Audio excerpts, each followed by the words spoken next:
Okay, great. We invite the Prime Minister to the podium, please. You're here.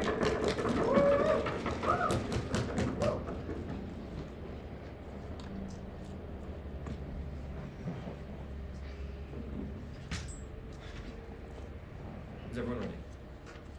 I'll take my POIs, like, non-verbally. I can see you guys, so just try not to verbally interrupt. Okay, I'll start my speech in 3, 2, and 1. Panel. In the status quo, millions of Americans are dying every year just from fentanyl alone. Fentanyl is an insane drug crisis in the US that is harming millions of Americans and just ravaging the US. I think that is a really big harm in this debate, and I think that is something we really have to consider. Okay, so what are the cartels? The cartels are like massive gangs who like necessarily have a lot of control over the military. They have like through like bribes, through systems of like just like threatening them, et cetera, et cetera. They have a lot of power over politics and the government. So they are able to like exert a lot of control over like the systems of power in Mexico, meaning that they are the primary source of control, or a large source of control that like dominates Mexican dominates like the day-to-day lives of a lot of Mexicans and puts them in danger with their violence, with the production of drugs, et cetera, right? Okay, so then why is the Mexican military not enough to stop the cartels, right? I think that there's a history of failure with the Mexican military, i.e., just look at the 2019 capture and release of El Chapo's son, right? They just do not have enough funding and manpower to like actually conduct these operations successfully and like actually uproot the cartels and stop them from harming Mexican citizens, from harming people at large, right?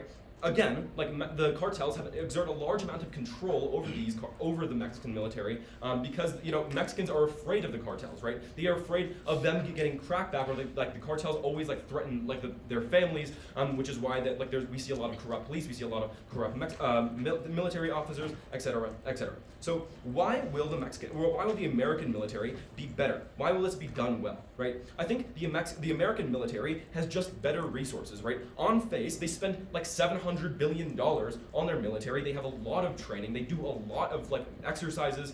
They have so many resources. They have a lot of guns. They have everything they need to conduct these operations successfully, right? Secondly, they are less subject to the like corruption and threatenings of like the cartels, right? Not at this moment.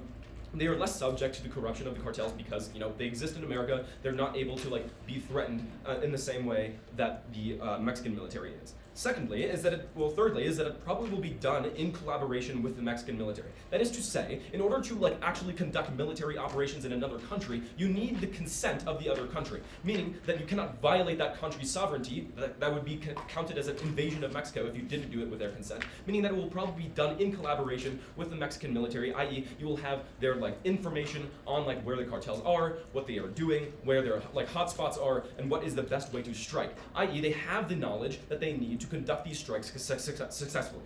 So why are they a necessity then, right?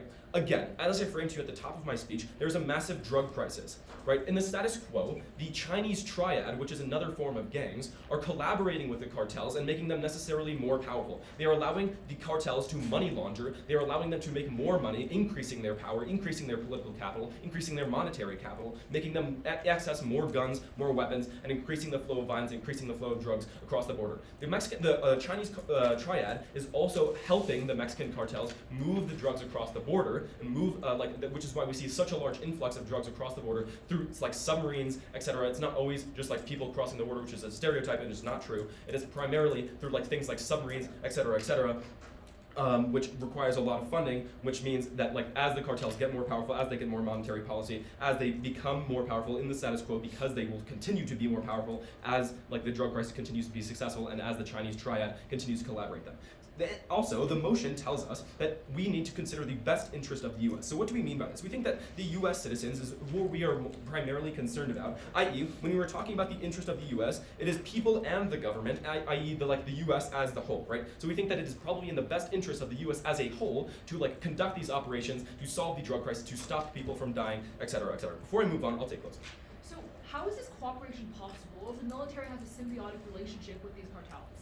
I think that this cooperation is possible insofar as the entire military is not corrupt, i.e. like the generals, etc., etc. It is probably not the leadership that is corrupt, but is more likely to be foot soldiers, because those are probably the people on the ground who are most accessible to the cartels, who are subject to the most threats, who are subject to the most violence, right?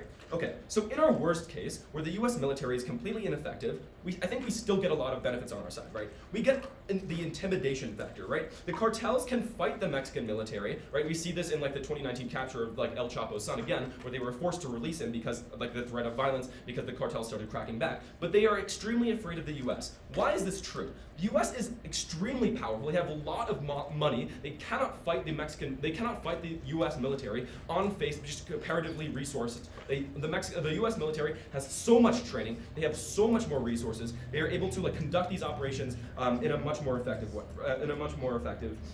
Way, right? The notion that the U.S. like military is actively looking for these cartels will actively make them go into hiding because they don't want to be found and then like literally like cut down, right? I think that that the U.S. is more likely to tear them up at the root than the Mexican military. Before I move on, I'll take opening. Yeah. So a lot of the fentanyl you talk about that's killing millions of Americans is already in the United States. How do you expunge the fentanyl that's literally already across the border? This motion isn't about expunging fentanyl from what's already inside the United States. It's about cutting off the flow, right? This is not like this is about like why the U.S. military should get involved in Mexico, not about how they can like clean out the inside of the U.S. I don't think that's what this debate is about. Don't let them like run that, right? Okay. So the impact of this of this constructive is that you just like stop the drug. You're more likely to stop the drug trade or at least discourage it, right? Secondly, is that you are able to save Mexican lives, right? This looks good on the international stage, which is to the benefit of the U.S. because they want to be seen as like a hero on the international stage. But also, secondly, is that many Mexicans migrate and seek asylum because they feel unsafe because of these cartels. At the point at which you stop these cartels, or at least you reduce the violence that they are committing against these Mexicans, they have less reason to come to the U.S. And this is like a net benefit for the U.S. This is in the interest of the U.S. because there is such a massive backlog in the system that they are literally committing human atrocities by letting Mexicans, by letting migrants, by letting asylum seekers like sit in a border in a gray zone where they like literally cannot handle them, right? I think that at the point at which you reduce the strain on the system is the point at which you save many Mexican lives, and I think this is to the benefit of everyone involved. Again, so why will they care about these optics, right? They want to be seen as the heroes. We see this time and time again where the US military gets involved in a bunch of other countries because they want to be seen as the heroes. They want to be seen as like the good people on the international stage because that necessarily increases their power in places like the UN, in places like international trade, etc. Never been prouder to propose. Thank you very much for that speech. We invite the leader of the opposition to the podium, please. Here.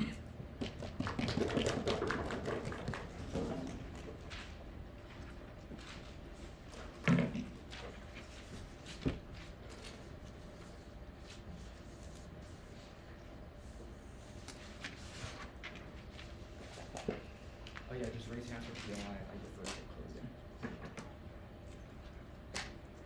When OG comes up here and tells you that America wants to be a hero on the world stage, any reasonable informed voter should be very cautious because I think US military intervention has a horrible history of turning out poorly. In fact, I challenge OG in their next speech to name one instance of when this positive interventionist spirit has not backfired and made America look horrible on the world stage. However, we want to first characterize what the main interests of the United States are, specifically with regard to Mexico.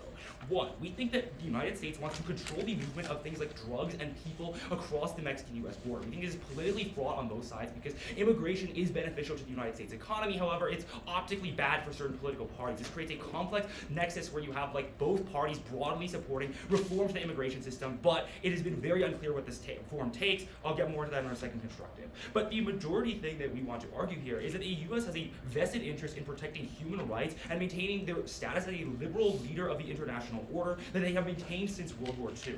We think that drug cartels, unlike what OG wants to tell you, are not exclusively these bodies, these illegal gangs that just control high-ranking officials. We think they do engage in illegal trade of drugs, but recently, cartels have been massively diversifying their operations into both illegal forms of commerce, like human trafficking, but also legal activities like generic commerce and agriculture. We think this becomes very problematic at the point where cartels are often providing like goods and services to people in regions that aren't under the explicit control of the Mexican government. I'll get into why this is so bad in a minute.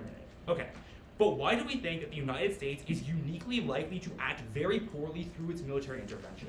We think this is because the fundamental doctrine of the United States military, as OG themselves characterizes, is this idea of shock and awe, i.e. we use overwhelming force against people who cannot bear similar arms against us, i.e. we run over Iraq's military with advanced tanks that their tank computers can't even target, right? This works really well against a conventional military where you need to secure strategic objectives and then can turn over control to local resistance groups or other forms of local government. But we think that it works really horribly in guerrilla warfare, and specifically, that's what we're going to characterize how these cartels are going to fight. But secondly, we want to note that the United States, not at this time, is not going to put boots on the ground. Why is this? This is because the loss of US soldiers is politically horrible, right? When Joe Biden lost 6 American soldiers in Afghanistan, that was bludgeoned against him for months, right? And so we think that when the loss of US soldiers becomes extremely political, pressure rises on the government to intervene and to conduct their military operations in a way that minimizes risk to US troops. But why is this bad? It leads to things that are low precision, things like drone strikes, and things that use overwhelming force against objectives, i.e. using overwhelming amounts of rockets and artillery against objectives before sending in troops to secure them. But we think this is really bad because not only does it A, lead to civilian casualties, but B, it leads to massive area damage. And we think that if you're a civilian in Mexico and guess what, your home got destroyed by the US military operations, it doesn't matter that you didn't explicitly die. We think that's far likely to turn you against the United States. Let's get into why that's so important. We think that the military operations that OG wants to tell you about are highly likely to actually increase the support for cartels in Mexico. This is because, again, cartels are providing a lot of local services in these areas. For better or worse, these people are basically under the control of cartel infrastructure. However, we think that this leads to hyper-radicalization at the point where the United States is likely to come into this region and act really poorly. An example of this is Somalia, right, where the United States thinks we can just go in, use this doctrine of overwhelming force, and then replace these gangs that are holding large control in the over the country. But this failed because, again, the doctrine of the United States has fundamentally been moving away from counterterrorism since our abject failure of the war on terror. Instead, the United States military is moving toward a doctrine against China, which looks like things like developing carriers and other military weapons that are designed to engage peer forces. This makes them uniquely bad for counterterrorism and uniquely bad for things like urban warfare, which we think is going to be a huge problem if the operations that OG wants to characterize about boots on the ground and going house to house trying to clear out these cartels. But what this does, and military intervention does specifically, is it legitimizes cartels as actual military powers. It says, oh, we actually recognize that they control these regions. But why is this really bad when the United States specifically is intervening in these local communities? One, it kills off your ability to recruit informants because these informants are coming from these cartel-held areas. But they are much more likely to turn against the United States at the point where the United States is probably bombing the shit out of them, right? We think that is a horrible thing because informants are one of the ways you can actually break these highly decentralized terror guerrilla style networks. We don't think it is actually possible to be eliminating every single foot soldier. Again, decades of US foreign policy failure have shown us that this type of adventurism rarely works because because military intervention causes adverse damage to the environment and locals turn against the United States no matter how well intentioned they are. We think that cartels will gain power then for a few reasons. One, they gain a larger supportive base of people because people are less likely to see the cartels as the problem and more likely to see the United States as the problem because the United States is literally bombing and killing them. But then we think that it is more likely for the cartels to do things like militarize towns to secure strategic military objectives because they need to do things like set up anti-air or anti-missiles that they want to have any chance of fighting the United States military and against US bombing. But then we think that cartel policy shifts toward this idea of use it or lose it. I.e., if they have their power, there's nothing stopping them from fully deploying it to secure their own objectives at the point where OG is literally telling you that they want cartels to be afraid. This is going to likely increase aggressive cartel behavior in an attempt for their own self-interest.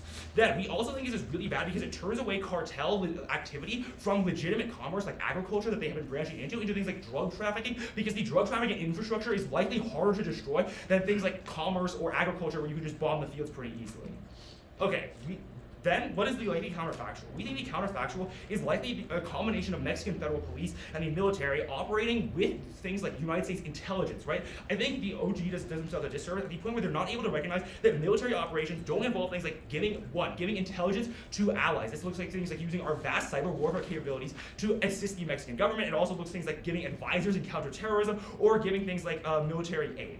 But what we think why this is different is we think there are a lot of alternatives that address the vast majority of OG's case, i.e. they want to stop drugs from coming into the border.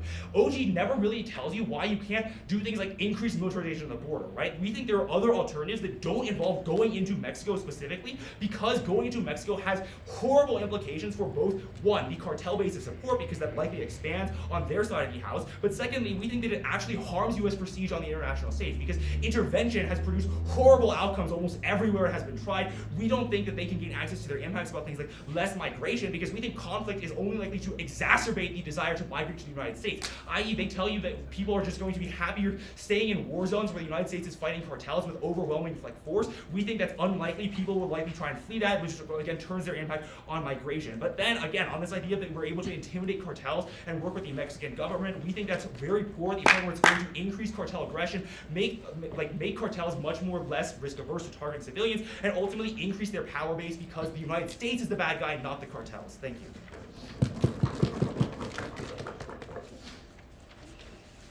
Thank you very much for that speech. We call the DPM to the podium, please. You're here.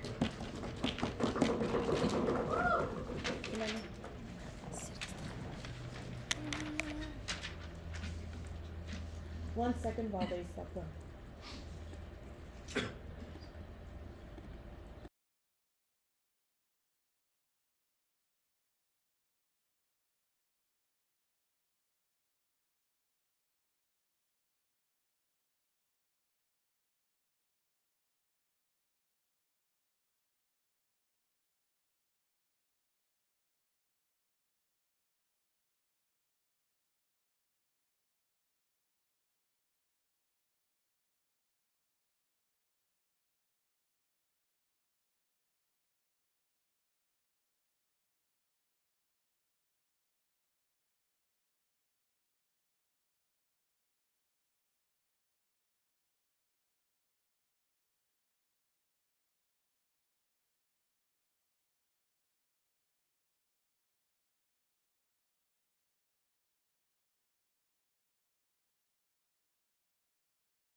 Is everyone ready? Yeah.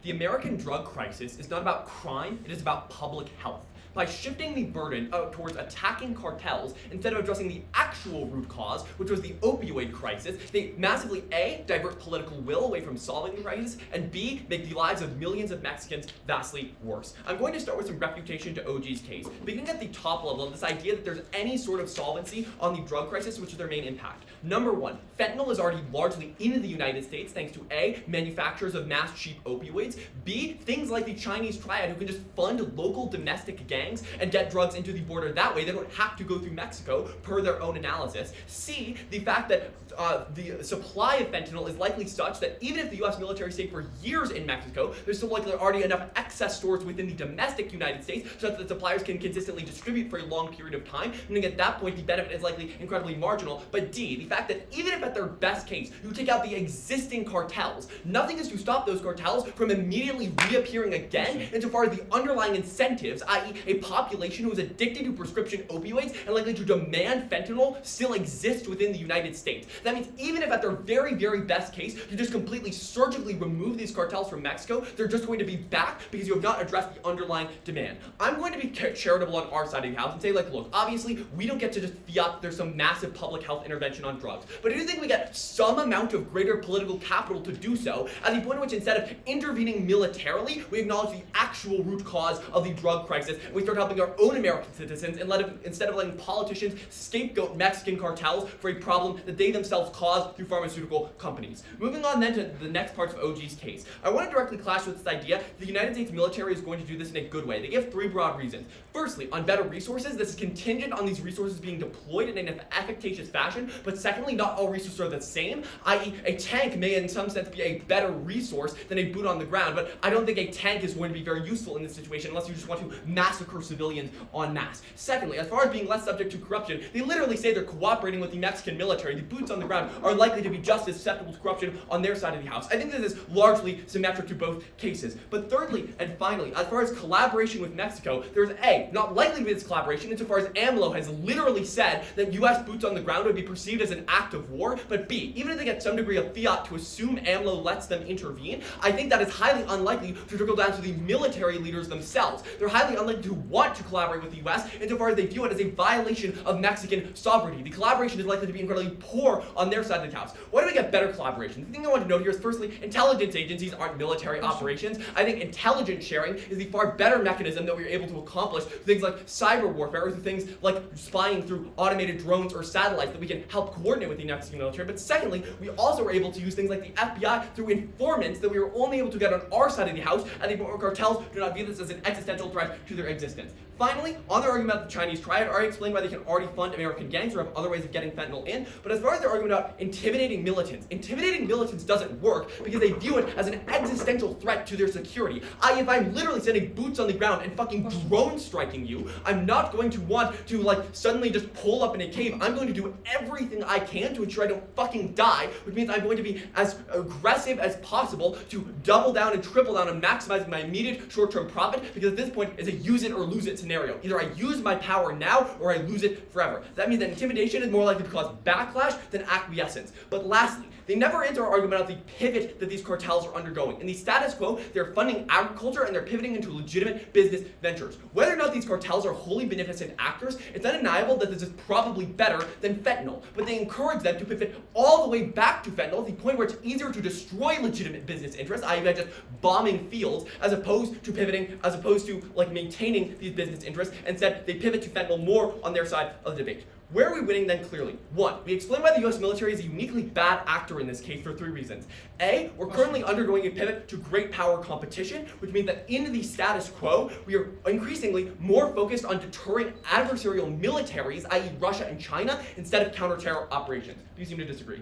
These cartels aren't ideological terrorist organizations, they are businesses that want a quick profit. At a point at which the US intervenes, aren't most of these cartel infantrymen simply going to flee because they have a risk of death and they don't make a profit anymore? Not true for two reasons. One, you foster massive anti-American sentiment at the point where America is literally bombing your family's house. But number two, at the point you're already highly bought into illegal activity, you're likely to continue that illegal activity at the point where your life is literally at stake. You're highly unlikely to desist on their side of the debate. The second thing why the US military intervenes poorly is because they're badly out of practice of the counter-terror operations, even if you agree that they have the capacity to do so in the first place, which I already proved they didn't because they're more focused on destroying militaries instead of insurgents in the status quo. This is because the war on terror largely ended like 5 or 6 years ago at this point, right? We haven't really been doing these counter-terror operations, so we're badly out of practice with actually dealing with these local militant groups. We're unlikely to do this then in a good way. But thirdly, shock and awe tactics are the historically verified counterfactual. It's what we did in Somalia, it's what we did across the Middle East, it's what we do almost every time we confront a militant group. That looks like A, low precision operations, but B, operations that are massively likely to induce civilian casualties. Why are these casualties likely? One, it's unclear who is and isn't a member of the cartel because they're an organized crime unit, not a formal military, so it's highly unclear if you're a boot on the ground who you need to shoot and who you don't need to shoot, which means civilian casualties are almost inevitable. But secondly, these low precision operations almost invariably engender these massive amounts of civilian casualties at the point you're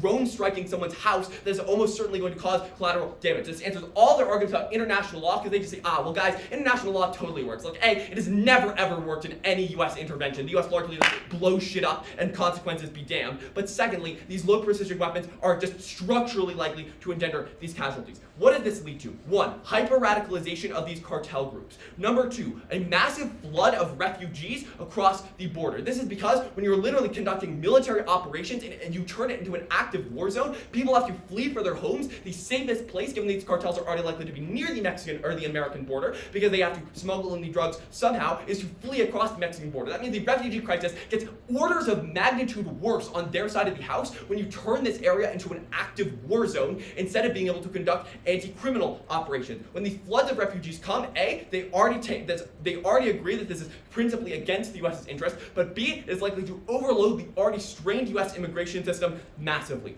That is the counterfactual then, is that obviously, to some extent, it's not perfect, but it's far, far better than putting boots on the ground, attempting to eliminate Mexican sovereignty, which collapses the US's perception and standing in the liberal international order, and also massively leads to huge human rights violations. So proud to oppose.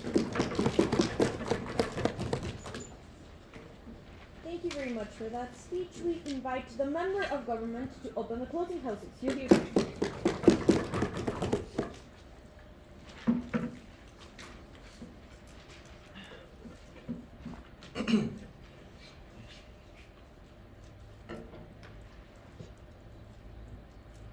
The diversification of Mexican drug cartels that sees their tentacles of exploits reaching into the lives of every single aspect of civilians within the country has not engendered local support as opening opposition absurdly claims. Their exploits in terms of moving towards racketeering, towards extorting local businesses, and towards making sure and pushing towards agricultural farmers to squeeze the profits based off the hectare and the production of those lands means that increasingly these local civilians not only feel the security harms of understanding that the homicide rates from the skirmishes that happen between these groups means that their lives are constantly in threat, but that they cannot make a buck without feeling the boots of the cartel pressing down on their neck. One thing to prove in this speech: why the United States government will succeed and why that will lead probably to a negotiation process with these cartels that's going to fix the problem. Before that, a quick piece of characterizations as to why it is that the drug trade coming specifically from Mexico is so harming to the United States and why the existence of the cartel will forever threaten the domestic interests of the United States,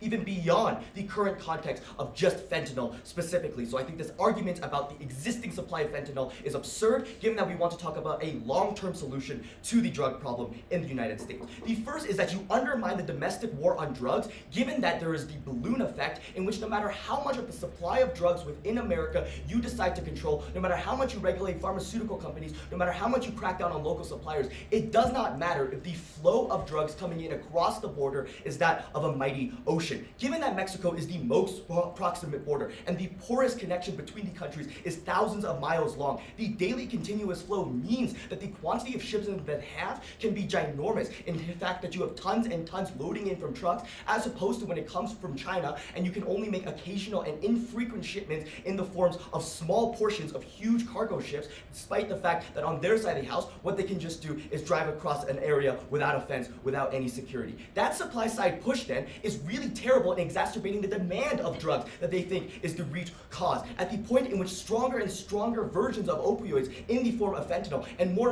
laced means that people increase their addictions at the form in which they have stronger drug connections, and also leads to overdoses and ruins those lives. But beyond that, the diversification of the cartel services means that they've increasingly been expanding to human trafficking across the border to move illegal migrants across as their shepherds. This necessarily is extortionary to the Mexican people at the point in which they often overcharge them and do not deliver on their services safely, but it also means that they are one of the largest pushers in terms of the illegal migrant crisis at the border that is such a huge form of political controversy right now that is threatening the legitimacy of the Biden administration.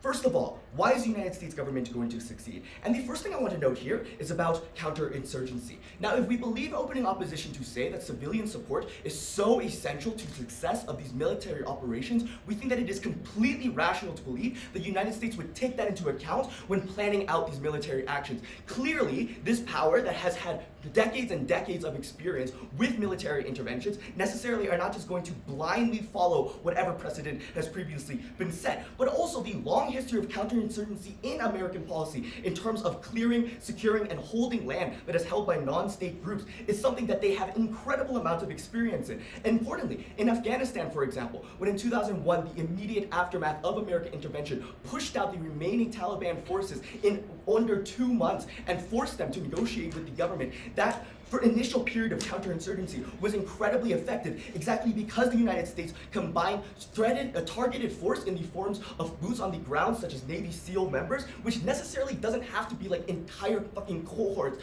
of infantry, but rather obviously something that is within the capacity of American to do, regardless of how many carriers they're building. But importantly, when they did come in, it was combined with that threatened and direct force, with also aid to people in terms of trying to win the hearts and minds. This also addresses the informants point, at the point in which you often trade support and subsidies to local civilians in order to help Americans track down the cartel. This is something that you can only do in combination with military operations, because for people to believe that it is safe to go against their cartel, to finally speak up against the people that have been oppressing their communities for so long, they have to believe the cartel's dominance and their hold over the security and the lives of those people are okay, and they can speak out without worrying about their safety. We think that that counterinsurgency is an incredibly realistic counterfactual, and one that we don't think that opening opposition charitably impacts. Beyond that, we want to understand that even if the military operations of boots on the ground are not essential, it is the fact that you can turn towards things such as scorched land policy, in which you cut off the revenue of the cartels from their very base by pesticide spraying or by burning down the fields of marijuana or the cocaine processing plants that the majority of their revenue does come from. This is already a precedent that we saw in places like Afghanistan, where they pesticided on the poppy farms, or in, for example, Plan Colombia, when the same thing was done for cocaine production facilities. That necessarily means that this war gets increasingly easy at the point in which the resources coming from the cartels in Mexico are increasingly being drained, and it is hard for them to bolster their resources as they move on. Beyond that, the intelligence sharing that we have is incredibly effective exactly because you can secure the land, and you can do things such as forward reconnaissance missions to make sure that you understand exactly where the most targeted areas are and what is important to strike. Before I go on opening. Yeah, so what Mexican farmer is ever going to trust the US military after they go scorched earth, burn their fields, and cleanse their soil? Two things. You only target, obviously, the drug fields themselves, which normal civilians are not working. Rather, those are the Mexican drug cartels. Secondly, the fear of the Mexican drug cartel in terms of the decades of oppression towards those local communities is much, much stronger. We would say that the liberator narrative is much more likely, given the fact that these proximate people have consistently extorted them for every day of their life. Why is the reaction of the cartel going to be pragmatic? Because these people are inherently driven by self-gain, not martyrdom, and they know that if they continue operating against the United States government, they can only lose. It also limits their resource at the point in which you drastically increase the amounts of desertions and deaths that come from these cartels, because of the fact that it only discourages converts when people know that the risk calculus now is so imbalanced. You have less cartel soldiers to fight back, but also it is the leverage you have in negotiation, because these cartel members are terrified of extradition to American prisons. They are terrified of being killed. They're terrified of having their businesses destroyed. Given that they know this, they're likely to be offered amnesty in return for agreement to the government to either commit to stop operations, disband organizations entirely, and agree to measures such as monitoring. We think that this is far, far better if it allows the Mexican government to actually lead the process of peace, but with the threatening and with the military backing of the United States so that those leverage actually has harm. We'd say that the Mexican cartels are not only exploitative to the Mexican people, but those are fundamentally diametrically opposed to the American state. Incredibly outstanding closing argument. Thank you very much for that speech. We call the member of opposition to the podium, please. Here.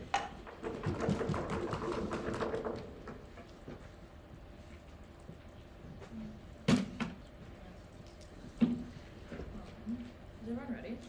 Yeah.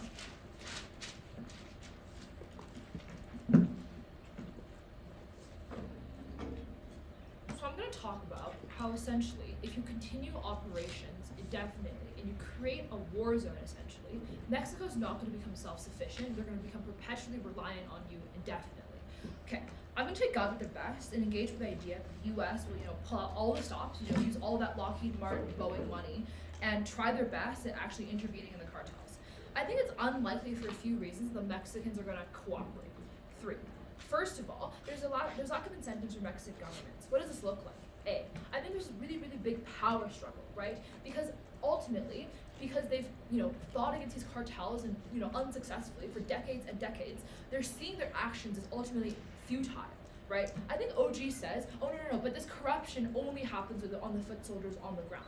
I just don't think this is true at all. I think this is a complete assertion, right? I think this complete chokehold on the state, the fact that, the cartels are involved in political systems, the fact that cartels are involved in the military, like I said, it's a symbiotic relationship, right? This chokehold will not exist if it's only like the worker bees. Clearly, this has to happen on a systemic level and has to happen at the very, very top, or else, these worker bees will just be tapped down, right? So I think furthermore, leaders don't care, or, they're like burnt out, right? I think in general, they just don't see a path to victory against this big bad wolf who are the drug cartels because they've been fighting them for so many years with very, very minimal amounts of success. I think even the status quo, the Mexican president literally makes jokes about this situation, right? He doesn't think that they're a huge threat and actually worth his time at all, right? I know this is true. I think when it's been the status, if I was like a political leader and my entire life someone has, held my country in a chokehold, held my people hostage, I clearly don't see a way where me as an individual government, me as an individual leader can actually make a difference at all, right? So I think there's big lack of motivation. You don't see the light at the end of the tunnel. I think third of all, there's not many resources without foreign aid to help you. You don't really have lots of manpower. You don't really have lots of arms and weapons. Oh, talks about this. So I think what does this really mean? I think first of all, the U.S. will have to continuously deal with this issue indefinitely because they can't hand off the solution that they started off to Mexico, right? I think they show you how they, there's no, I think under our side of the house, there's no path to retreat because, this issue can realistically never be solved, right? I think all of Gov's, all of their impacts only occur if they actually prove to you that the U.S. can successfully take down these cartels, which I'm going to tell you that they can't, right? I think first of all, there's just not enough U.S. motivation internally to deal with this issue on a grand scale. Why? Because I think first of all, U.S. intervention is already very, very unpopular among the left. They don't believe in the military complex as deeply. They, for example, they clearly protest the U.S. funding Israel. And they clearly protested the U.S. being so involved in Iraq and Vietnam when it's not their place. I'll take you at 5.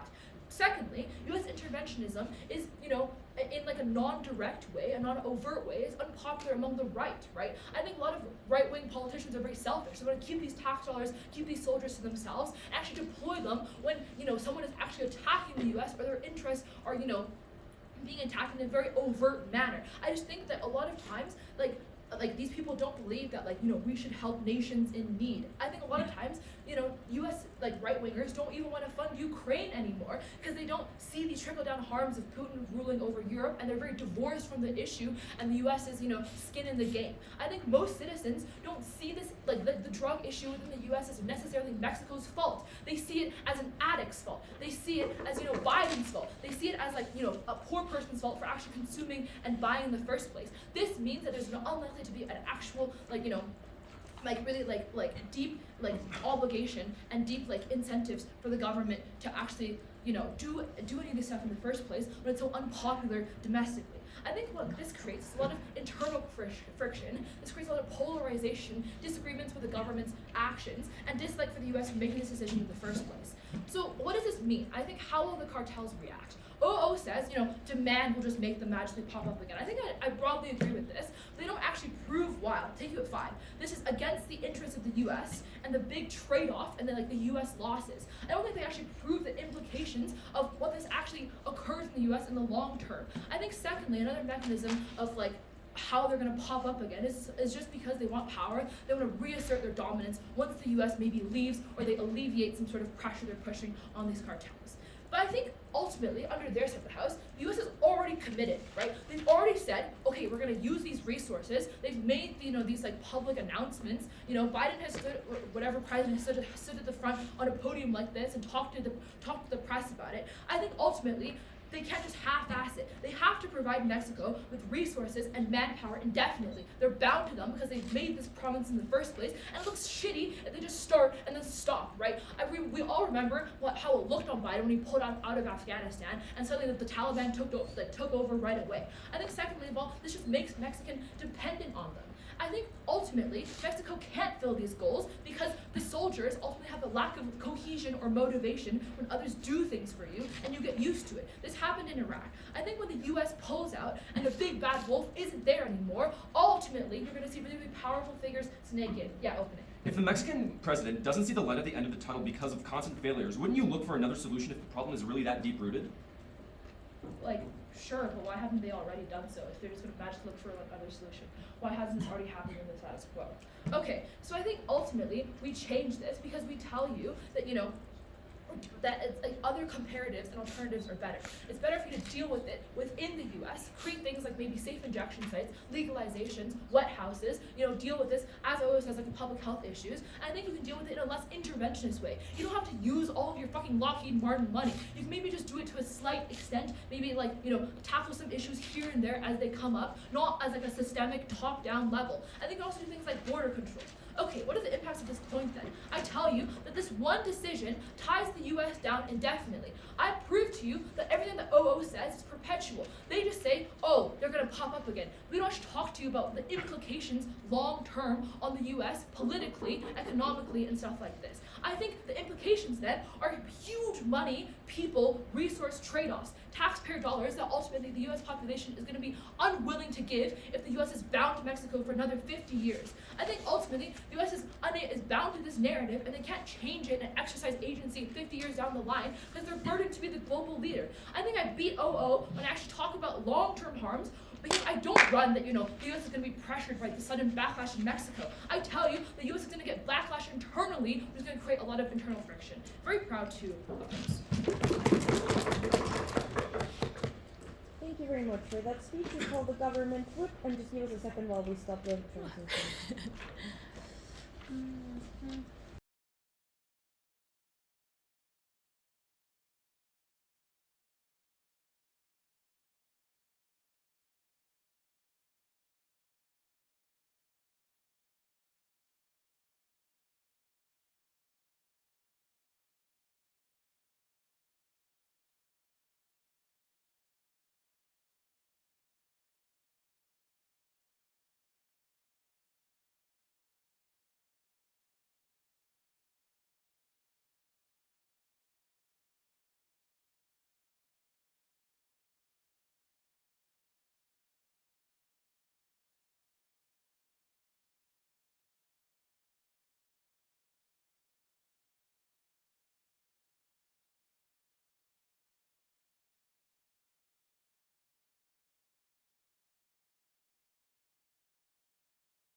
speech we call the opposition whip to close this debate as a whole. Just give us 1 second to restart the live stream.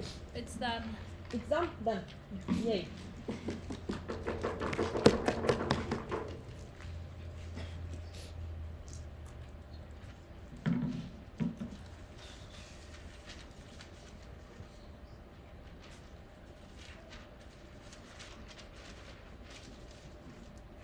Okay, is everybody ready? If you guys, I'm just gonna say before I start talking, I'll try and look over for you guys for PYs, but if you have your hand up for a while and I don't mention it, just say PY. I'll take you. Okay. So, speech begins on my first word. Every other team in this debate lost the minute that they forgot to consider two things.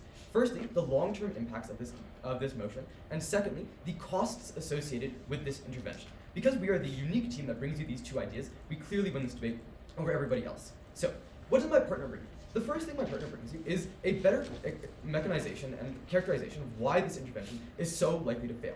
The first thing she talks about is why we are unlikely to get Mexican support, notably adding considerably more analysis than what we heard from the front half. The second thing she talked about is how we are unlikely to get strong internal support because of the left's dislike of this sort of policy and because of the right becoming increasingly isolationist. The implications of both of these things is, firstly, that this US intervention is likely to be quite weak, but also quite fragmented and not quite as strategic as it would be without the full support of the US and the Mexican government behind it. This means that, firstly, the likelihood that this succeeds is significantly lower, and secondly, the costs of this intervention are significantly higher because of this loss of international support, or not only international support, but also internal support. This means that it is way harder for anything that Gov wants to talk about to come to fruition, uniquely because of the mechanization that my partner proved to you. We then talked more about long-term intervention, why this is going to continue in the future. There are four reasons here. The first thing is, because we've proven to you that's half-assed, because it's going to be unpopular, it is very, very unlikely that the US will go in with all of the military might that they need to really deal with these cartels, that by OG's characterization are hugely powerful. Note that this aligns exactly with what CG is trying to tell you, in that this intervention will be quite weak and not super strong, and will be pretty moderate. Firstly, I think this is an extremely low burden for them to take on what military intervention means. But secondly, I think that the minute that they try and mitigate how much force will be put into this intervention, they mitigate how likely it is to happen. The second thing we talked about is how people really don't believe that it's Mexico's fault. And so any amount of support for this intervention is going to wane, especially in the long term when it is unlikely to see support. The third thing is, there are huge systemic problems that need to be changed, and it won't just take a few years in and out. There are huge problems that can only be addressed through long-term intervention, getting these cartels out of the way entirely, which is even unlikely. The last thing we talked about is how when you kill the leaders, whatever you want to do to try and get rid of these cartels, one of two things will happen. Firstly, they're very likely to disperse and become decentralized, which will make them increasingly hard to deal with, but notably will make it quite easy for them to reappear the minute you try and step back or get out of the way, or they will just go to other countries, which doesn't really solve the problem, it just moves it a little bit farther away. The huge impact of this is that the US will never ever be able to pull out of Mexico because they, one, cannot let the cartels return. And notably, even when US intervention has been successful in the past, the groups that they have tried to eradicate have just sprung back up the minute that they left. But secondly, because we don't think that the Mexican military, A, has the strong enough incentives to deal with the cartels, but secondly, when they are so used to the US keeping the cartels back, when the US steps out of the way, the Mexican military will not have the capacity, not have the ability to stop the cartels from re-emerging as they did in the first time. Before I keep going, I'll take PY. The Mexican military probably has capacity to assassinate one or two leaders. We tell you that because of the massive resources that the US has, they can probably uproot the cartels where the Mexican military cannot. Okay, two things. The first thing is, I think that there's a huge amount of tension from OG that I'll talk about on whether or not these cartels are hugely invested in the military and hugely popular. Secondly, we tell you that again, there's some tension on the government side about how big an intervention this will have to be. If we're really going to eradicate these cartels, it seems pretty clear that we're going to need tons and tons of men and resources on the ground. And the third thing I want to say is that even if we kill off these cartel leaders, then it's not going to end the issue because the demand in the US for these drugs still exists, and these cartels are just going to come back to replace it. So the weighing here I think is quite clear and clearly beats over every team, even before I talk about them. Firstly, we have proven why we've mitigated all of the likelihood impacts on their side of the house, and we weigh this against all the impacts in terms of internal support and tension in the United States, a loss of international support, and also the huge amounts of costs that go into a military operation like this. The money, the resources, the manpower that you need to do a military intervention, which I think OO briefly touches on, but doesn't really expand on just how expensive this sort of operation will be. But even in Gov's best case scenario, where they manage to eradicate these cartels, they've never proved to you why we could ever step out of Mexico, and so what will clearly happen is that the US will have to have a continued, ongoing, expensive intervention into this state, and that is clearly a bad thing and not within the US interests. So then, what does CG bring to us? The first thing is CG brings us some more analysis on why the US is likely to succeed, like they've learned from their mistakes, it's worked in the past, like the war will get easier, and like, the US will be reasonable.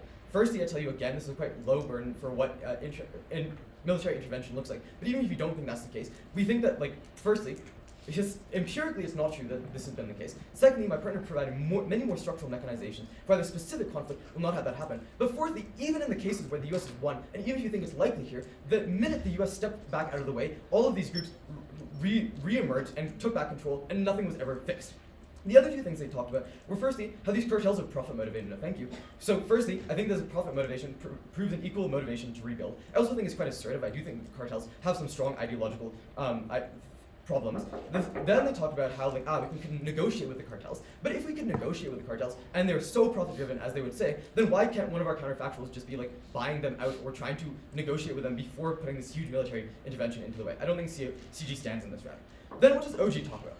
So OG, firstly, again, talks about why America is likely to be successful, because they're base and huge. But firstly, they failed on all of these mechanizations, and there's some strong internal tension about whether or not the Mexican military is actually going to be able to fight these cartels or not. It's not just the foot soldiers. They start their speech by talking about how powerful and how integrated the cartels are into the system.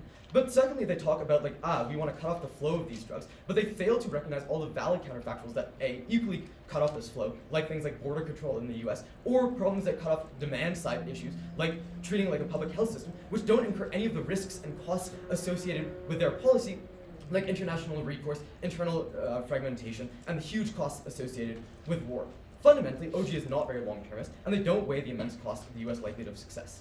Then, what does OO give us, and why do we weigh out over it? Firstly, they talk about why the US will be useless. I think we've clearly provided more mechanization than just saying, it was bad in the past, it's going to be bad again. And secondly, this idea that there's going to be some increase of support to the cartels as a response to US intervention. I think it's hard to see why there's a huge tipping point here, and also I think it's probably a minimal impact, especially when you consider that if we take the Gov at their best case, that they can eradicate the cartels, then none of these impacts matter, but we give you a case that doesn't rely on this success. Then they talk about the refugee crisis, but I think we presumably control the refugee crisis. Anyways, I think it's a minimal impact. Basically, they forget to mention the costs to the US, whether or not they're successful, the money, the troops, the military resources, and they forget to be long-termist, talking about why these cartels are never likely to actually go away. For those reasons, so proud to oppose. Thank you very much for the round. We will go deliberate.